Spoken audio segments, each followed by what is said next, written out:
come, let's talk about some of the developments that have been discussed in Down to Earth edition 1st to 15th of February. So, the first topic talks about forest fire management. Now, note this forest fire management we are talking with reference to India. However, there was a recent outbreak of extreme forest fires in the regions of California in the United States, which were again very, very important and have been one of the major talks under the presidential debate.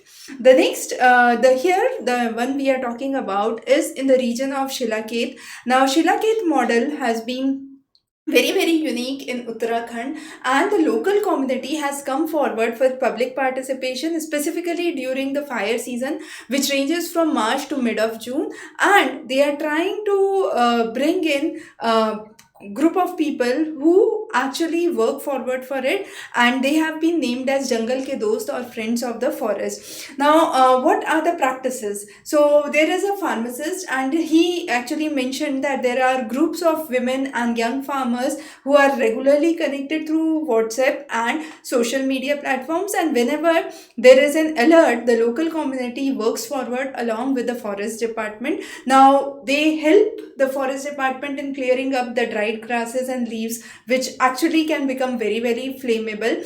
So to address this issue, they are cleaning their fields, and before the months of March, which is coming, and the season gets drier, they are trying to reduce the tree felling through the wooden plows, which has been because of the nearby areas in the Agricultural Research Institute in Almora. They are distributing iron plows to the farmers and replacing the wooden plows with the iron plows. So that's again one of the initiatives. Then moving forward in the smaller groups, providing them financial assistance, and specifically in the forms of fire resistance clothing, fire resistant equipments are important. The next topic that we would discuss is the presidential election and the president-elect Trump in power. Now, once Donald Trump got elected, he issued 46 presidential actions to take place immediately. One of the major ones include the curb on the illegal migration, and then the control of fentanyl, which is considered as a drug addictive, suscepting a lot of young population in United States. Now, besides that, his issues regarding climate commitments have been announced by withdrawal from the Paris Agreement. Also, he has revoked the US International Climate Finance Plan.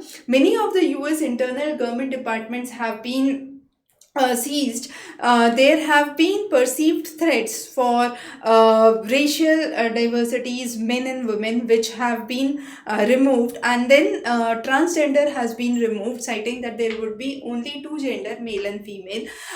He has also talked about suspension of UN's foreign aid to various nations, including Bangladesh, and studies have quoted that because of the disruption of the foreign aid coming from US, nearly 6.5 million children in Bangladesh would be at the verge of malnutrition. So again, a very big issue. Now, as we discussed, California wildfires, similar to the forest fires in Uttarakhand that we were talking about. Now, this forest fire that happened in January was of extreme intensity, with the highest level of carbon emissions so far recorded in the last 22 years. And with the warming planet, these greenhouse gases are contributing to global warming, increasing the rates of forest fires. Now, the Trump has issued the executive orders to start rebuilding of the home of the people within 15 days notice, rather than the traditional 18 months delay which is seen. So moving across any kind of debates that were there on hazardous waste and so on and so forth, there was a order issued for urgent clearance of the rights, and within 15 days the insurance companies should start building the homes for those homes which are destroyed, as all homes are insured under the home insurance. Now again, there was a significant fire which was in Palisade near the regions of Santa Monica regions. Altadena, and then the Castaic Lake, which borders the regions of Santa Clarita. Now, hundreds of people have been evacuated. Every year, we see unusual and extraordinary forest fires in the western United States, but this year was an extreme event because weather conditions have been 5-degree warmer, 15% drier, and 20% windier as compared to the previous instances, and therefore this was one of the worst. As you can see the magnitude in 2005 to 20, we can see the magnitude of the total wildfire and the emissions, and this year you can compare the extent of the wildfire and the emissions. Now again, the region has been suffering from extreme drought conditions, unusually dry winters, and the rainfall in the regions of Southern California has been below average in the recent years.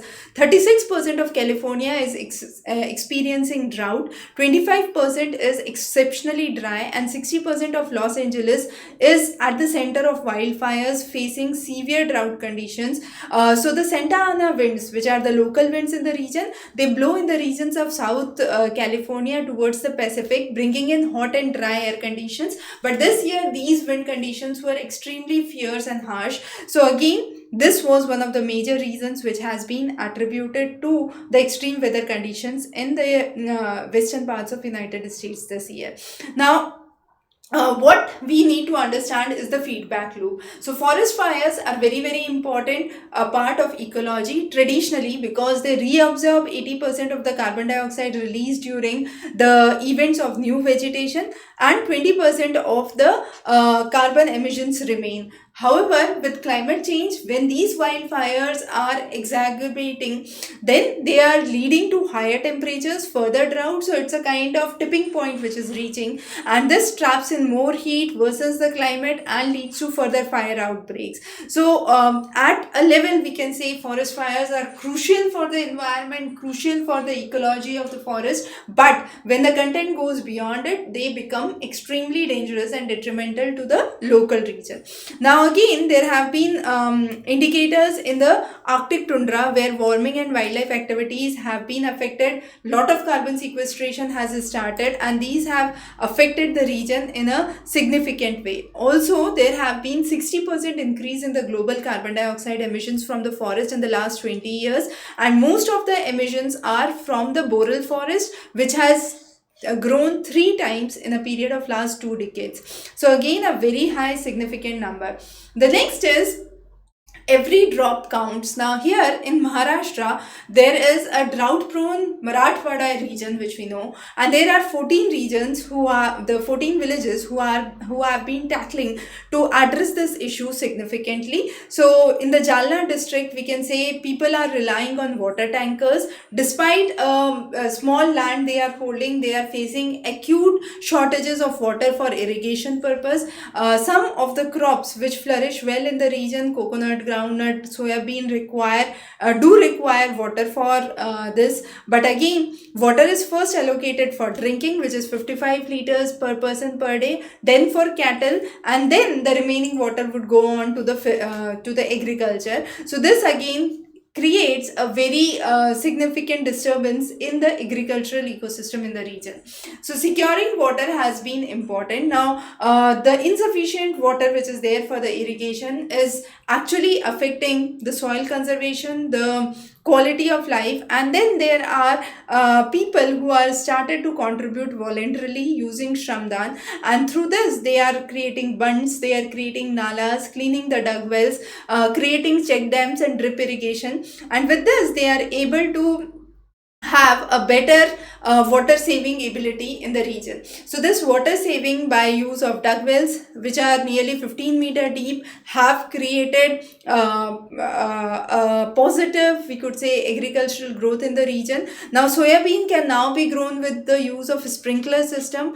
70% of farmers have gone towards drip irrigation because of the shortage of water availability. Then the aquifers are being shared. There are local people who are working along with the government officials, monitoring the groundwater, doing the 3D maps, and explaining the local villagers about water sourcing, water budgeting. There are various members from Gram Panchayat coming forward, understanding the water management teams, their efforts, and Khula Bandi, which is a ban on cutting of the trees, have been implemented. So those are some of the ways under which these efforts to to conserve water have been implemented. The next one is the Holangapar Gibbon Sanctuary, and this sanctuary lies in Assam. Now there has been a significant threat to this sanctuary because of the electrification of railway and hydrocarbon exploration in the region. Now Hollow Gibbon is one of the closest, we could say, evolutionary link to human beings, and is available, we could say, has a habitat of that 21 kilometers region in the Jorhat in Assam. Now human encroachment have started in the region. This region is home to unique number of bird species, primate species. The world's largest troop of stump-tailed macaws are seen here.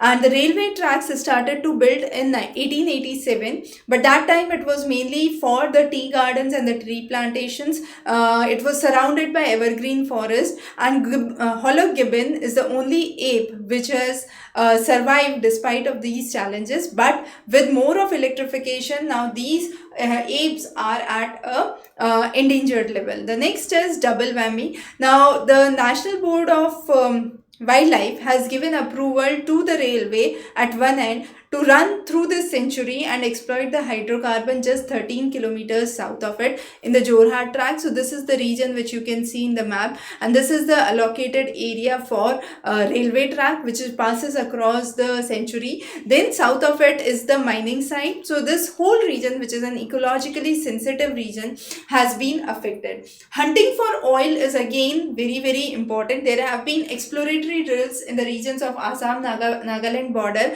outside the sanctuary, and this again has been very close to another valley reserve forest, which is the Desoi forest. This project is part of the project owned by Vedanta. Crane and hydrocarbon reserves in Jorhat are being mapped for the exploratory mining.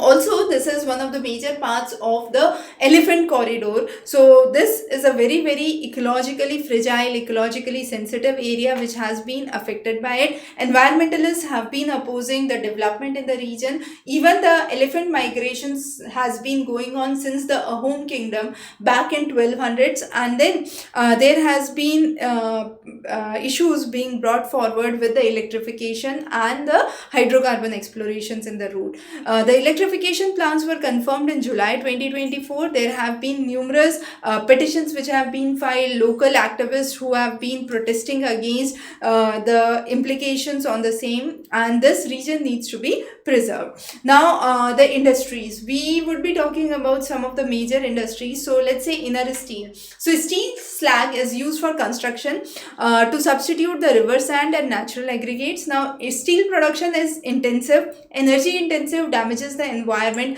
reduces the impact through fuel substitution. Steel slag is a byproduct of steel making, and it is difficult to reuse it because it has high phosphorus, it does not have lime, and therefore cannot be used in construction industry. So Bhilai uses this slag to create paver blocks and use it for alternate purpose, right? Similarly, we have another option which is the solid fuel option. Now municipal solid waste have been one of the major waste for cement plants, reducing the coal consumption. The cement sector has been using 9 million tons of coal, which has been co-processed with alternative fuels which are extracted from municipal solid waste. Now these actually contain paper, cloth, plastic, wood as some of the materials.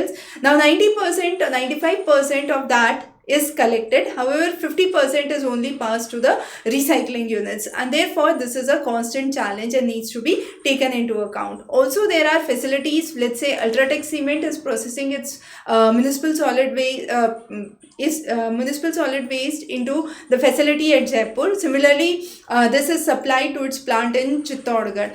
Now the next is fire up biomass. Now we are trying to use biomass as an alternative to coal. India has a huge amount of biomass or agricultural residue which is generated, and 750 million tons of biomass is generated annually. So co-firing that biomass in the thermal plants and industries would reduce the fossil fuel consumption. So 5 to 10% of the coal with biomass can be produced 5% with co-firing, and this would reduce nearly 16 to 64 million tons of carbon dioxide emission, which is again a huge figure, we could say.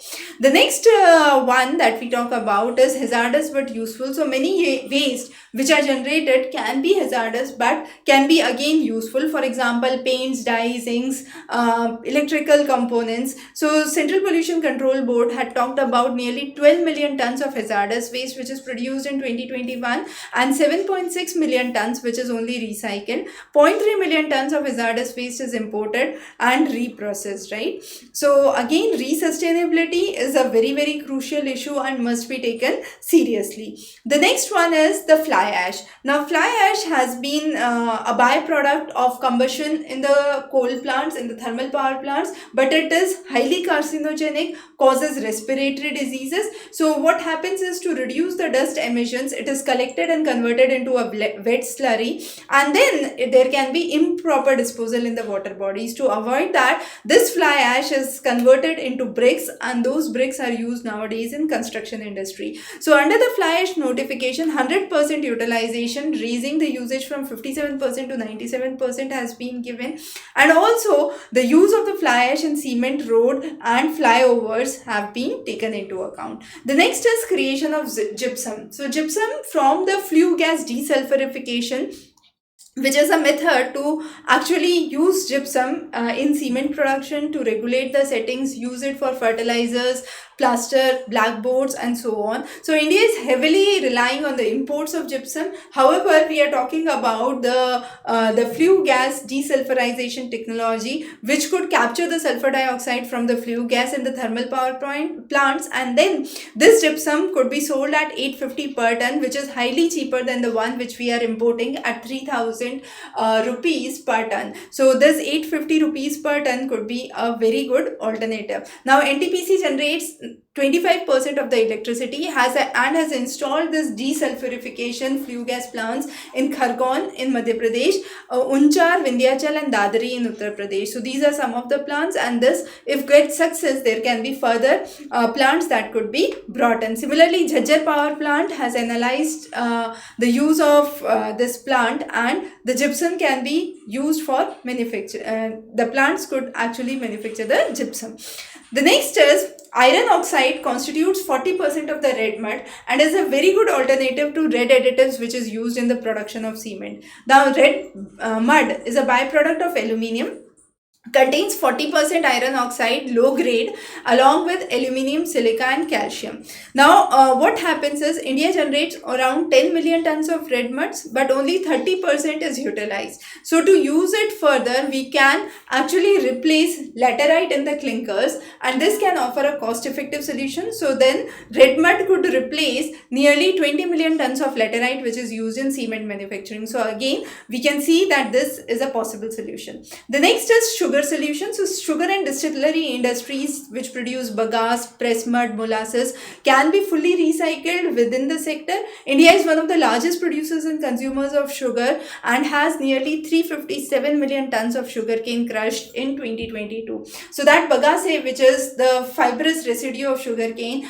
can be used in boilers for generating power and as raw material for paper production and cattle feed. Now Center for Science and Environment is working forward with sugar industries like India Potash in the Upper Doab to reuse this bagasse for energy generation. Tikula distilleries would sell the surplus to the state grids. So that's again one of the ways. Similarly, press muds and molasses could be used. The next is the slurry, which is generated when the stone is being cut or polished, can be repurposed for making cement, tiles, vitrified tiles, and India can contribute to 11% of the global production. We are exporting stones like marbles, granite, sandstone, travertine. With the squaring and reuse of the slurry to make the tiles, we can further have a good export potential. So in India, 90% of the stone cutting industries are located in Rajasthan, which have nearly 2,000 processing units producing millions of slurry every year. Now, this slurry, if left open, could lead to declining soil fertility,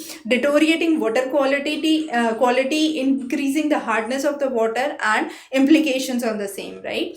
The next is the waste paper collection. Now, waste paper, the collection rate is near the global average in India as well. Now, this waste paper is discarded from offices, households, commercial establishment. In India, in 2020, India produced 21 million tons of paper, with 16 million from the waste paper, 4 million tons from the wood. So again, if paper industry is one of the major consumers of waste paper, this could go into government reports, into various manufacturing, packaging, recycling ways, right? So CSC has talked about two important case studies. One is the ITC's WOW, which is well-being out of waste. Now, this program was to create awareness about source segregation and recycling. Another one is Greenobin. Now, this is a Gurugram-based company which provides waste paper to the industries and minimize the amount of waste paper sent to the landfills.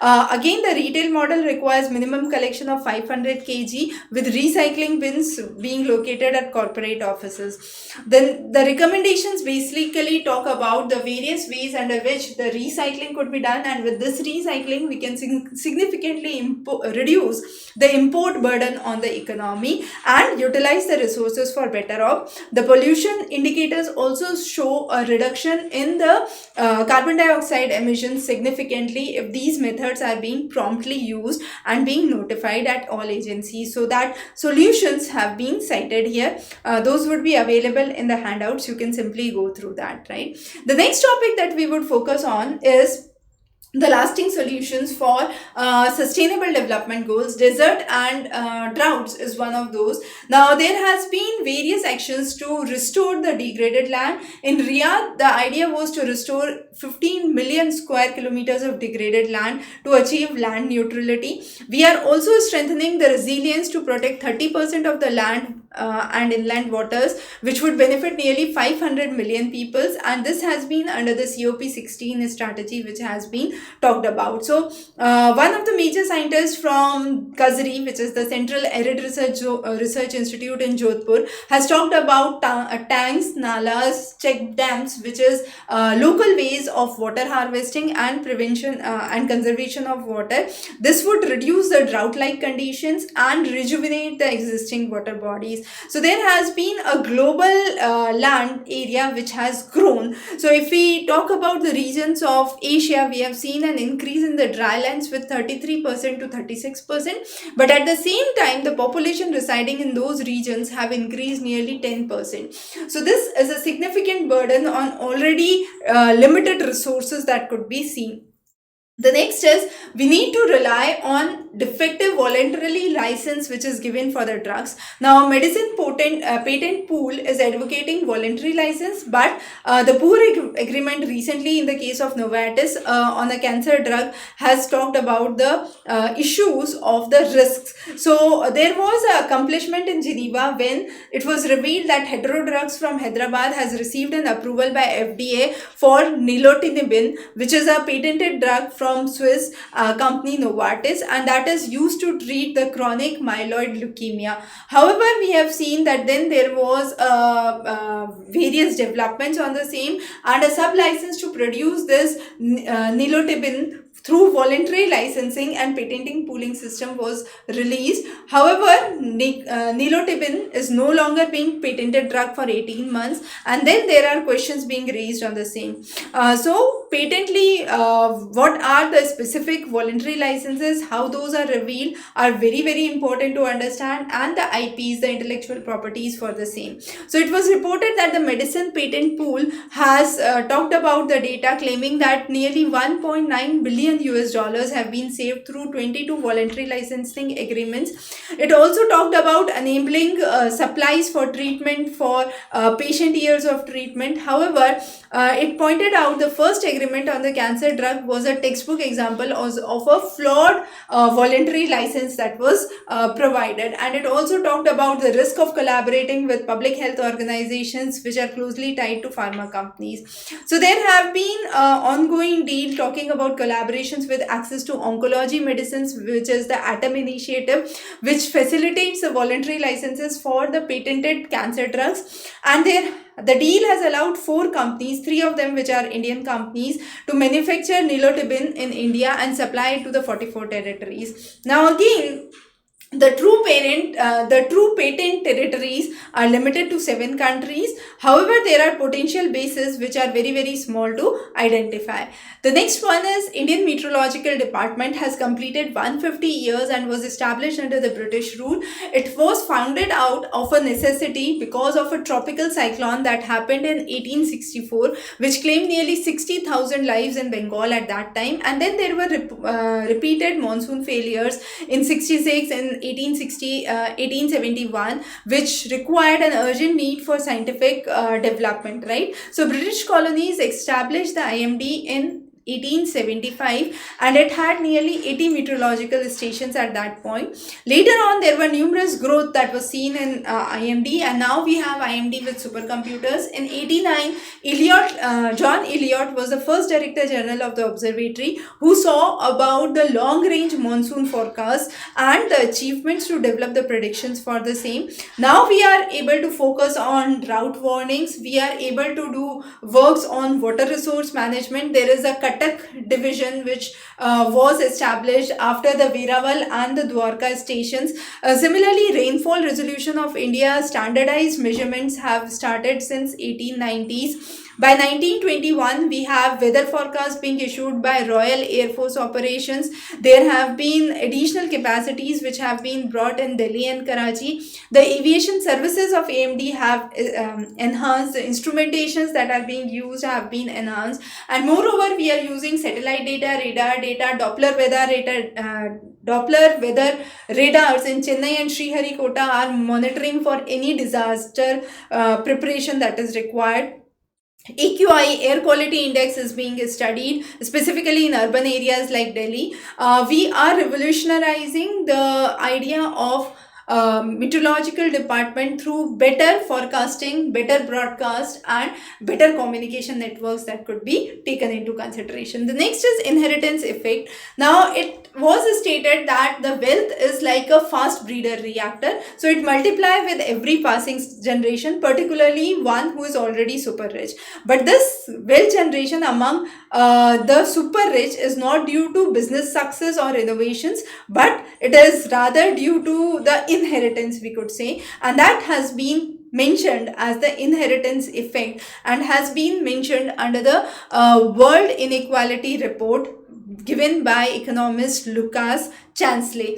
The next is January in this year. There were very important release of the work by Oxfam, and that is Takers Not Makers, the Unjust Poverty and Unearned Wealth of Colonial Inheritance. Now, this talks about the historical analysis of wealth generation and distribution and the comparison between the colonial times and the present period, and it talks about how the wealth of billionaires continue to grow in a rapid pace, with new billionaires joining every time. And it also highlights that there are still a mass of people who are not able to have a basic subsistence for life. So all the billionaires are under the age of 30 and they have inherited the wealth in some form, and that was one of the reports which has been given by Oxfam. The next we would talk about this whole replay that has been going, and it talks about the wealth being extracted from India, which was extracted at nearly $64 trillion from India by UK, and that resides with the richest 10% in UK, who have nearly $33 trillion as of now. Now, this comparison highlights the wealthiest 1% of the global north were paid $3 billion by the global south through one form or some form of financial system, which equates to 30 million every hour of dollar going to the 1% of the global north population.